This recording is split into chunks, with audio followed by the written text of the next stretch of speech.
contribute to this country, that we grow our GDP, we grow our tax base, we contribute to each other effectively, we help finance our national security, our homeland security, our infrastructure. I had key employees that really wanted to be leaders in the company, but they didn't want to have any ownership in it, responsibility that way. So I just had to start researching out and figuring out, well, how do I market my company? Go to your local school board for 1 hour twice this year. And if you can have even just 10 or 15 employers show up and do that at the same school board every single month, there's 2 contractors filling out a little card to give your 30 seconds at the podium that says, I need your help and we have great jobs. Eventually they will hear you. But if everyone just did 2 hours a year, that's how we change this. Stacy, how you doing this morning? I'm doing great. She loves it. I ask the question every time. She's just like, I'm fine, dude. Just a little much. And I say to that owner, I said, so you're not willing to invest in yourself? You're not going to invest in yourself. You're going to invest in companies you have no control over, whereas your company you control, and you don't have the confidence to pour the money into that. When things are busy and they're looking for their GC friends to sit down and negotiate a project on a GC and a fee, and they're more excited about building the project, and then all of a sudden the market swings, and now the developer market is wanting to go out and they're going to hard bid the same project to 2 or 3 different GCs, and that's where it starts going down.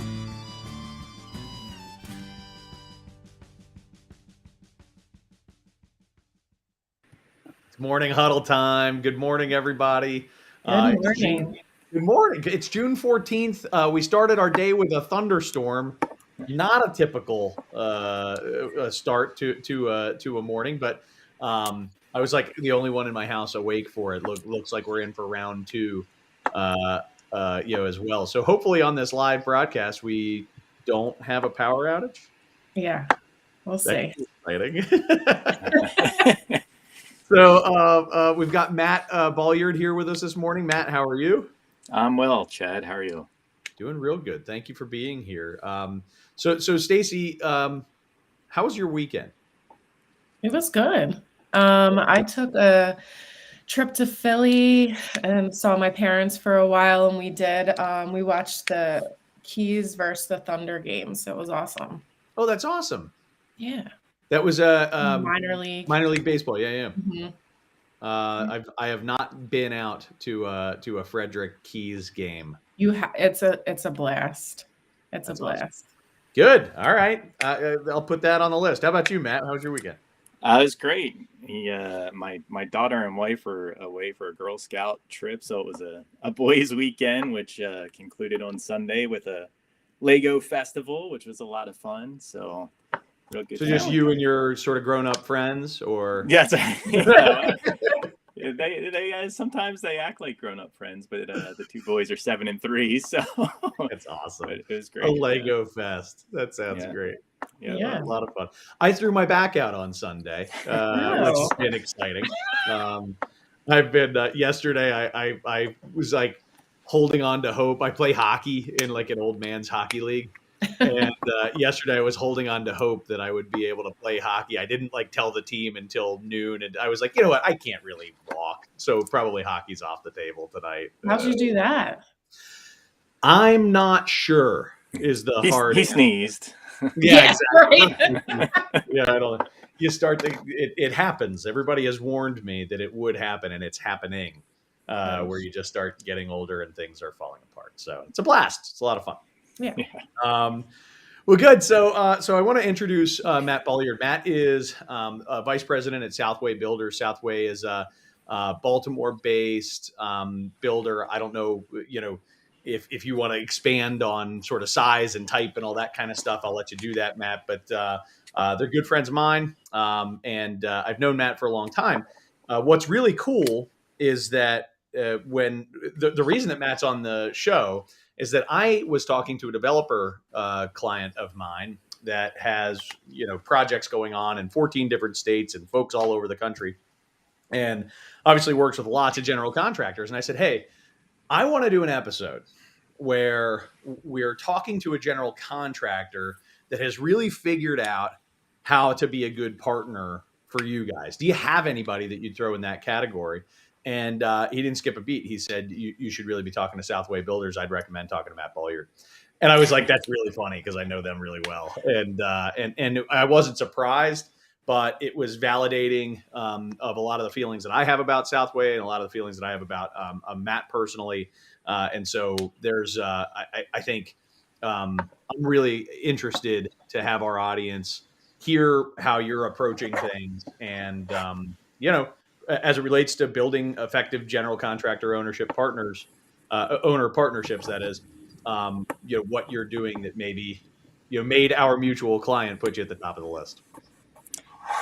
Yeah. Well, first, thanks, Chad and Stacy, both for inviting me and Southway on the show here. We really appreciate any opportunity to speak about this topic, especially it's something that's, I think, near and dear to our hearts. Southway is getting ready to celebrate our 31st year in business. We are, depending on context, I think a mid-size regional general contractor. While our roots were founded in affordable housing, we have grown beyond that. And 20 years ago, started a commercial group. So we're pretty evenly distributed now with commercial project as well as our multifamily projects, ranging from affordable housing, apartment deals to projects like Lexington Market that hopefully folks are familiar with. So I've been with Southway for coming on 15 years now. Started as a project manager coming from another company prior to that, and kind of stayed here and worked my way up. But it's been really great. It's a great company that has grown a lot in those 15 years and the 31 years as well, and continue to grow based on a lot of the principles that I think we'll discuss today. So thank you for having us. Awesome. Yeah, we're happy to get into it. So Stacey, as always, making sure that we capture questions and comments from the audience. We'll pull you back in here toward the end, but I'll spare you needing to sit on screen and type at the same time, because I know that's no fun for me. So, all right, cool. We'll see you soon, Stacey. Sounds good. So Matt, I want to kind of, pick up on this sort of thread of what creates the kind of reaction that I got from the developer that I asked. What do you think makes a successful partnership with an owner in your mind? Where does that sort of start? Yeah, I think, we're often asked, what's our secret recipe? What's magic about how we approach this? And I don't know that there's any. It all seems really obvious to us, right? And I don't know that it's magical. For us, it all begins with trust, and really that was sort of ingrained from 31 years ago and how the business was built, but. In more recent history, we've really modeled our behaviors of the 5 dysfunctions of the team. So Patrick Lencioni, author of The Advantage, 5 Dysfunctions, and many other books, had created this model with a pyramid that starts with trust, goes to accountability, commitment, conflict, and results. And our starting point on any relationship is really coming at it with the understanding that the environment that we've chosen to be engaged in, that of construction, for many years has been rife with deceit and mistrust. That's the stigma that has been developed, not unlike the stigma that follows the mechanics of the world. And I think our recognition of that is really important as we come into a relationship and understand that we have to first develop this trust and wash away the narrative of that stigma, and then start building on that foundation towards achieving those results at the top of that pyramid. So along those lines, I agree with you totally that there is this stigma, well-earned stigma, quite frankly, surrounding contractors. And I say well-earned because I think, it's very common to run into contractors that are doing whatever it takes to make the money that they need to make. And sometimes, often, that comes at the expense of their customer's experience, the way that they're, conducting business ethically, transparency or lack thereof. It happens a lot, whether it's between subcontractors, generals, owners, suppliers and manufacturers and the rest of the industry. There's a lot of hiding, and shell game kind of stuff going on. But anyway, because of that, I think your customers, they either are working with a general contractor today for the most part, right? This isn't their first project, with the exception of those for whom it is their first project. They're working with a general contractor today, or they have worked with general contractors in the past. In either case, they're coming in with some preconceived notions. How do you overcome that? How do you overcome the baggage that you're, maybe walking into with a new customer? Yeah, I think, the baggage of a relationship with a customer is really not unlike the baggage of any relationship that you're coming into, whether it's a romantic relationship or new friendship, whatever it might be. Everyone's got baggage, right?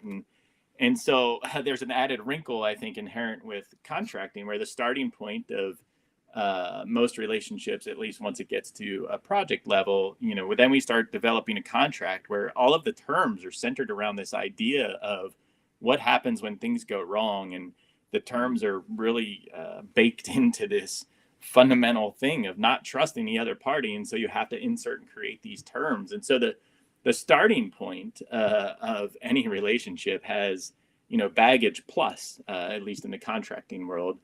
But similar to, I think, any other relationship, at least most traditional romantic relationships, right? You're not meeting someone or courting someone from across the room and engaging, and then next thing you know, you go to the love chapel. And some people may, but the very next day, we're often just going to the chapel to get married.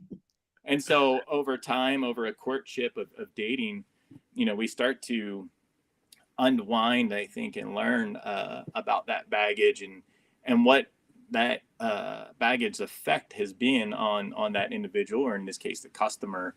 And so for us, the trust building scenario is really a project, right? So we get to the starting line and then we get into the project, and it's not, the first 3 months, it's the entire span of a project. We refer to the first few months of an engagement usually as a honeymoon period anecdotally.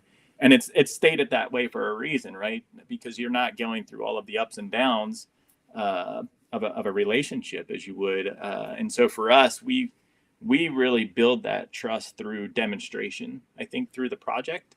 And that demonstration is really just founded on this unreal commitment to candor and transparency and really, I think, reflection and understanding that the other party has been burned, has had some baggage, has preconceived notions, stigma or otherwise, about contracting that we really need to unwind as we perform on a project. So it doesn't happen on day one. It's a process like any other relationship for us.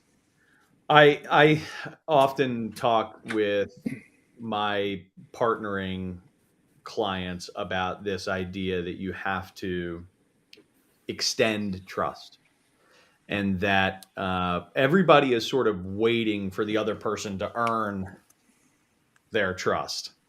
But in that waiting period, I'm waiting for this person to earn my trust.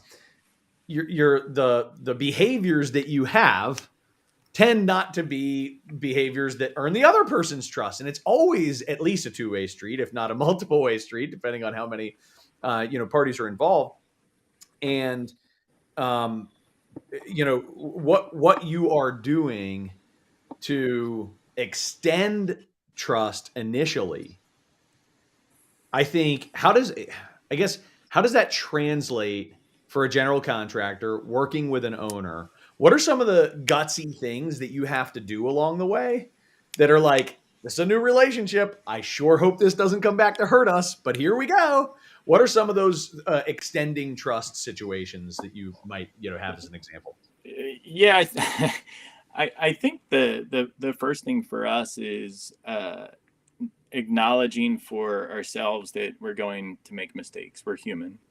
The second step is encouraging our partners, and I'll use the term customer to be inclusive of design partners, the three-legged stool of client, design, contractor. But all of us, I think our next step is to have everyone on the team recognize that all of us, we're going to make mistakes along the way. And, a traditional, I think, approach in the construction process, especially in a hard bid environment, is one in which everybody's trying to shift risk and avoid the mistakes and point the finger to one of those other stools. Our approach, I think, is really a little different in that we try to, I think, help everyone to be successful. And that's rooted, really comes back into our purpose.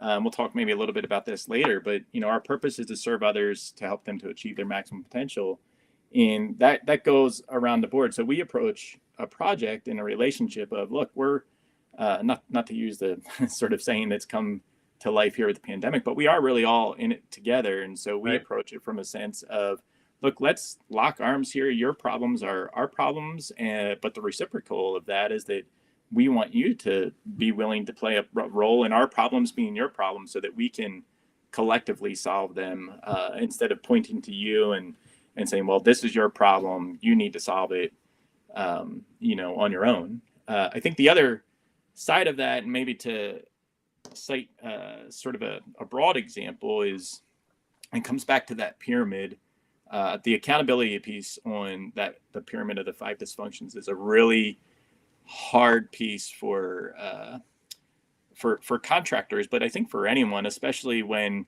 you have an expectation of holding your customer accountable, right? The hand that feeds you, I think often folks feel that they're in this position of, well, I don't want to bite the hand that feeds me, but holding every partner at the table accountable is really focusing towards a common and greater good, and having that all. You can't do that without trust, and that's why trust is at the foundation. But when you can create an environment where you trust each other enough to where you can have conflict, you can have the difficult conversations, and when somebody's not performing, whether it's the customer, whether it's the design partner or the contractor, that each person in that triangle, each group in that triangle can point and say, hey, that's not good enough. We need this, and you're not holding up your end of the deal. But often I think because of that, relationship of the hand that feeds you, we're silent. And I think that's where we really strive to not be silent, but to be candid and have an open and transparent culture. So there's so much in the past, 2 minutes of that answer. There's so much in there to dig into. I want to, I guess, highlight a couple of the things that really I pulled out of that. One is acknowledging your own fallibility, and I always the term I like to use is like, bust yourself before they bust you, right? Like, if you've screwed up, don't let other people catch you that you've screwed up. Come running down the hall and be like, I screwed up, right? Just really announce that. It makes a huge difference in terms of trust, right? Because if somebody feels like they had to catch you doing something wrong, that doesn't go well, right? That undermines trust. So that's one, is acknowledging your own fallibility and readily, calling yourself out on your issues along the way. One of the things I think that buys you, if I'm hearing you right, is it buys you then the other end of that, which is the right and the ability to in a non-accusatory way to hold your customer accountable to, when you identify mistakes that they've made. And it's like, it's not like, hey man, you made a mistake, so you're going to pay for it. It's, hey, we've identified this. Can we mutually agree this is a thing that we have to overcome? And we're in the boat with you.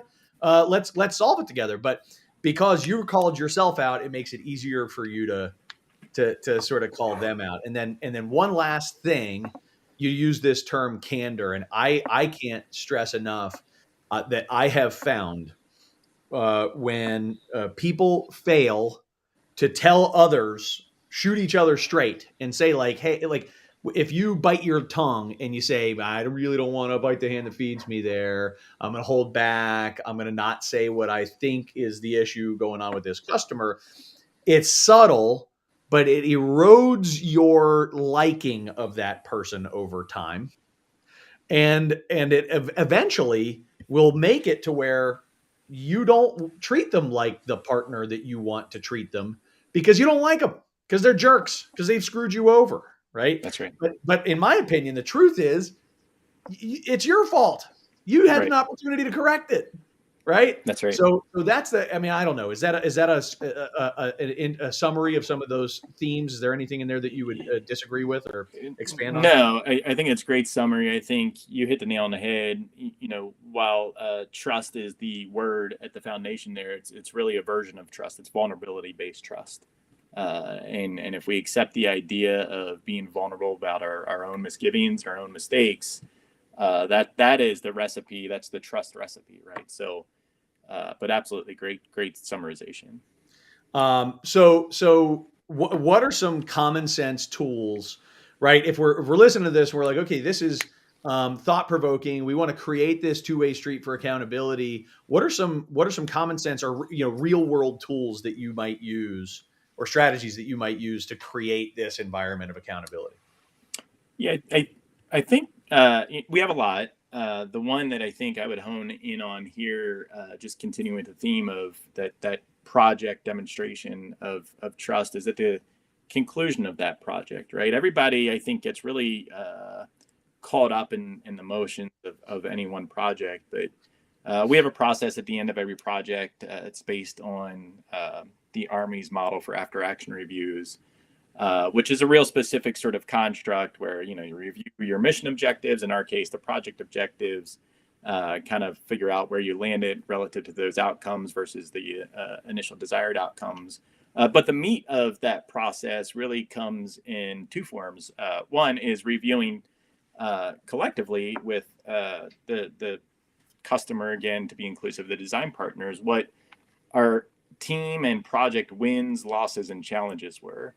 And then trying to reflect and understand, okay, well, these are where we lost. How can we avoid or mitigate these losses in the future with each other? But again, that requires this vulnerable trust where all parties can really say, yeah, well, this is where we screwed up, and be honest with each other. And if everyone isn't in there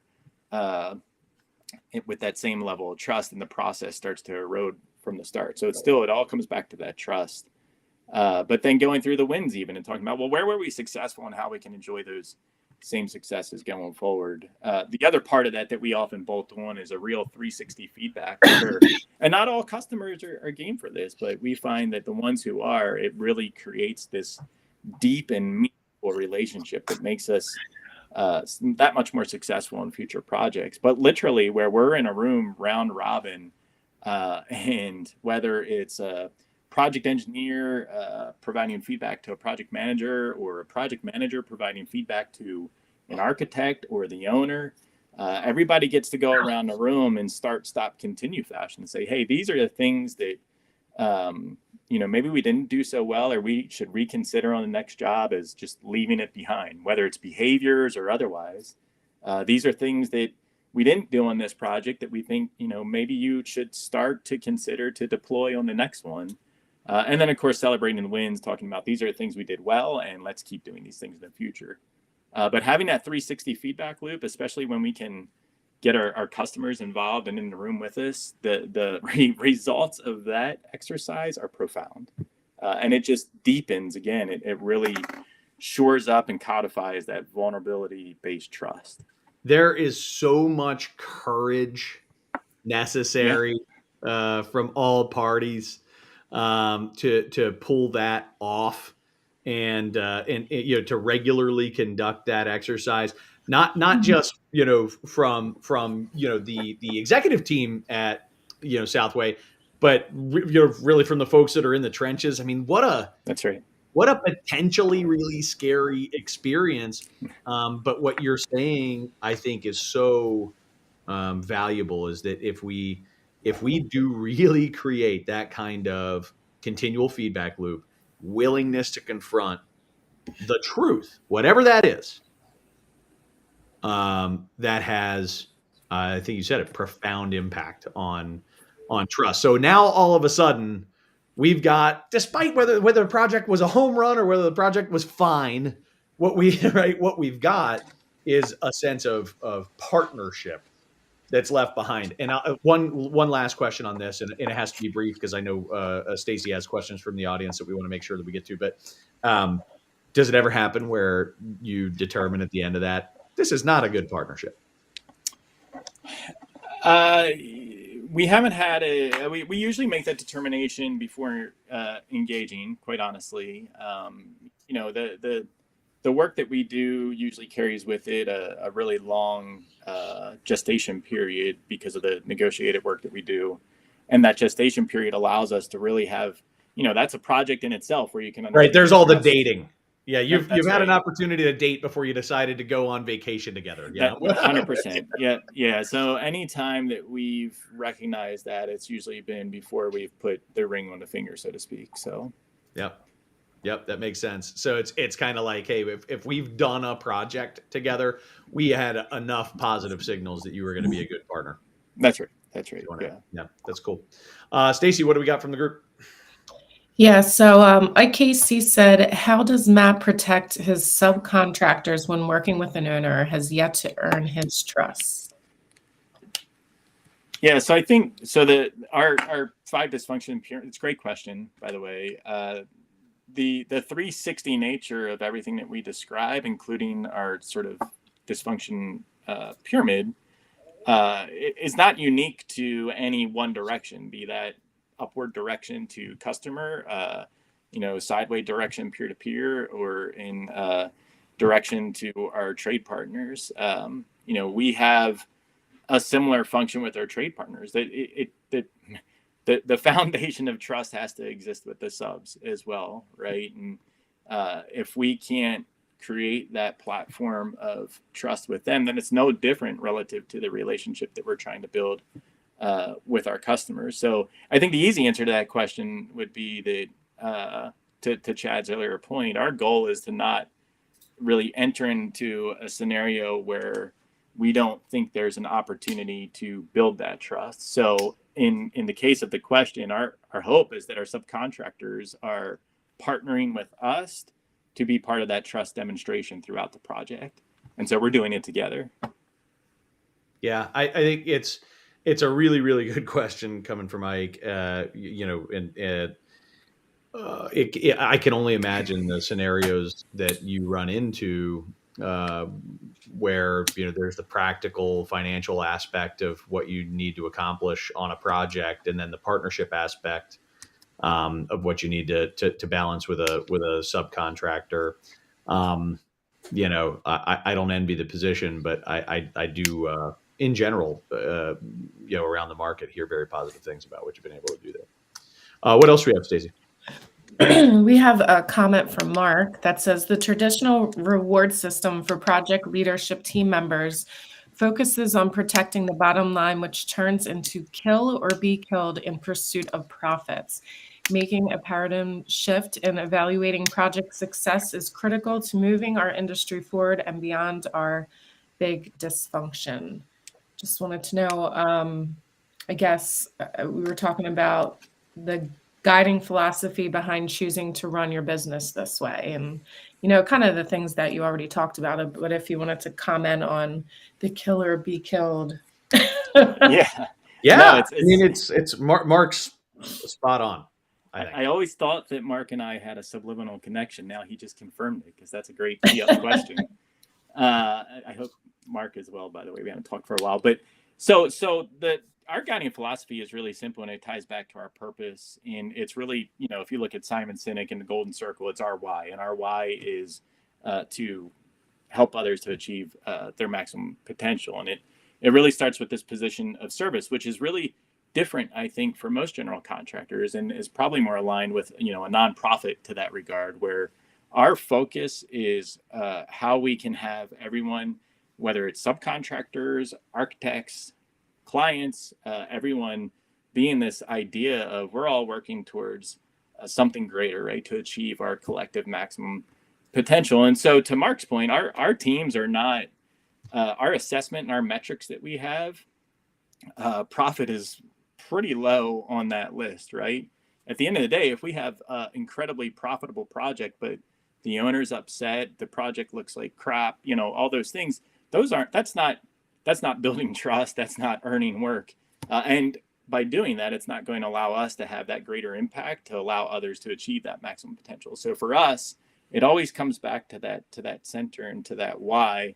And so when we're looking at teams and looking at the success of projects, we're really looking at, well, how did the team feel, right? It sounds really weird for a contractor to talk about feelings, but at the end of the day, if we all can't lock arms at the end of the day and feel like we helped everyone, including the communities around us, the impact that we have socially, then if we can't feel good about that or feel like we've really moved that needle, then the profit, what's the point, right, for us? So to Mark's point, for us, we're not a kill or be killed by profit company. We never have been. The profits are just something that happens as a result of doing the right things and trying to continue to do those right things to grow bigger and bigger so that we can do more and more right things and help everyone to really come and achieve their maximum potential.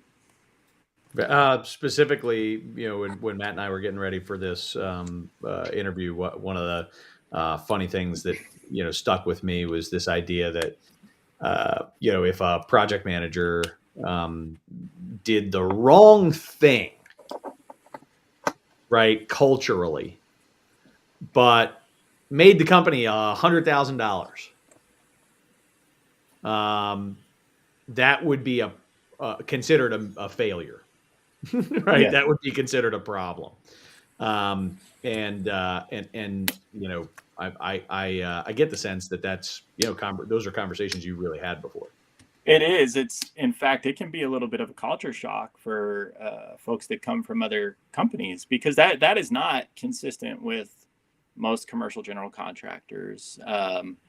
And the idea that, we've had conversations where one of the members of our team, there's $100,000 issue, and, it's a little gray. But we have a really good set of core values. We call it QDI, which is quality, dependability, integrity. And what we say is use that as a guide on for every decision that you have, and you'll never make the wrong decision. But nowhere in those words, nothing about that talks about profits or stuffing money in our wallets. And so when there's this $100,000 issue, if the right thing to do is that's our $100,000 problem, when someone comes from another company and they're working for us and they take joy out of the fact that they turned that $100,000 issue into a $25,000 issue, but they did it on the back of a subcontractor or the back of an owner, that's not good enough for us, because that doesn't pass our QDI test, right? So, and that's a weird thing, because, there's other companies out there that celebrate, oh, well, we just saved ourselves from a $100,000 hit by converting it or pushing it elsewhere. But they don't think about, was that the right thing to do? And so you're right. It becomes a weird, I think, conversation sometimes where some individuals are like, well, what do you mean? I just saved the company $75,000. Well, that's right, but that wasn't the right thing to do. And we'd much rather have had that hit in the spirit of what that means to our partners, whether it's our subcontractor partners or our design partners or our customer, because at the end of the day, that's what's going to help them to achieve their maximum potential, and therefore us.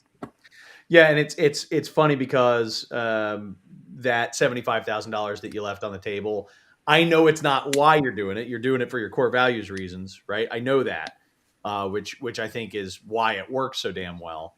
But just as a side note, that $75,000 is coming back to you tenfold in the future because of the integrity that you acted with, be it toward the owner, be it toward the subcontractor. So ultimately, even though it felt like you were leaving $75,000 on the table, you were actually, making a better financial decision long term. And again, I know you would say that's not a financial decision, right? I know that, but it still is. Yeah. So listen, we're over already, and I still see questions coming in. Stacy, I'll let you call it. Do you want to get one more in? Yeah, I think we should get this last one, and I think it's good. How do you determine on whether or not to take a leap of faith on a subcontractor you have not worked with previously? Well, it's a great question. I think a leap of faith probably has some context to it in terms of how we might define that. Again, I think it really comes down to this sort of courtship, right? And so, we have, as most contractors our size have, a formal pre-qualification process and that sort of thing. But that's kind of like I'm trying to go back to our romantics, this way, a mail-in bride or something like that. I don't know. But for us, the more meaningful part, right, is where we can really sit down and engage with that subcontractor at a more deep and meaningful, intimate level, and really make sure that we're not just engaging with their leadership, but it's that with their leadership and their, the folks that are actually going to execute the job for us. And what we really want to have in that process is that, this isn't an interview where it's just rapid fire questions, but it's really something where we're engaging, whether it's over lunch or just in a more unstructured environment, to understand, their behaviors and their culture, and we can figure out what their expertise and technical aptitude is from references and things like that. But the important part for us is, what's it going to be like, just like with the customer, what's it going to be like when we're going through the ups and downs, and can we get a gauge of that, through a series of actual in-person, just at the table sort of conversations. So, and through that, we then elect if it makes sense for us to engage further or not. In the same way, it's really no different than us electing to engage further with a customer. For us, a customer and a subcontractor, both integral to our success and our growth and our ability to increase that impact and to achieve our maximum potential. So we treat there's them a with that same willingness. reverence. What I think I'd say there is that what I'm hearing is there's a willingness, and not just maybe a willingness, but actually kind of a desire, which is maybe not common as well from you and your group, to actually build relationships with the subcontracting community, to do the opposite of what so many people try to do, which is just kind of reduce them down to numbers and scope. Yeah, that's right. That's the goal. And again, look, we're not perfect. With all of these relationships, we admit that we're not perfect and we're going to make mistakes along the way. But at the end of the day, our goal is, just in the same way that we're talking about serving others to achieve their maximum potential, that applies to all subcontractors, all of our trade partners as well. And we don't deviate from that, but we're we'll continue to strive for perfection, but we're never going to be perfect. Mm-hmm. All right, cool. Well, I think we'll wrap it up there. This has been a great conversation. Matt, thanks so much for taking time out of your morning to do this with us. Thank you. Anything you want to say before we part ways and Stacy and I start talking about next week? No, thanks for having me again. And Southway, we're really excited to be a part of this. We're really excited to be in Baltimore and the impact that we get to have on this community and beyond every day. And this is just a small part of that as well. So good stuff. Thank you. Thank you. Have a great one. You too. See you, Matt. So Stacy, next week, correct me if I'm wrong. Yep. We are talking about mental health with Rex Miller, right? Rex is, I'm really looking forward to this conversation. Rex is, he's the author of one of the most influential books on my shelf, co-author, along with, a team of other really smart people. It has really, helped to shape a lot of the work that I do. And one day on a whim, I reached out to Rex and said, "Hey, man, I don't know if you know this, but your book had a major impact on me and a whole bunch of other people. And he's the kind of guy that schedule a meeting with me to say thanks and learn more and figure out how to help. And so over the past year or so, we've been developing that relationship and look forward to digging in with him on a topic that I know is really close to his heart, which is, how do we make a healthy, building industry for people mentally. So that'll be a really cool conversation. And if I'm not mistaken, it's our last show of the season. Yeah. Right. So, so if you're able to join us live next week, please do that. I do want to announce just a couple of quick things.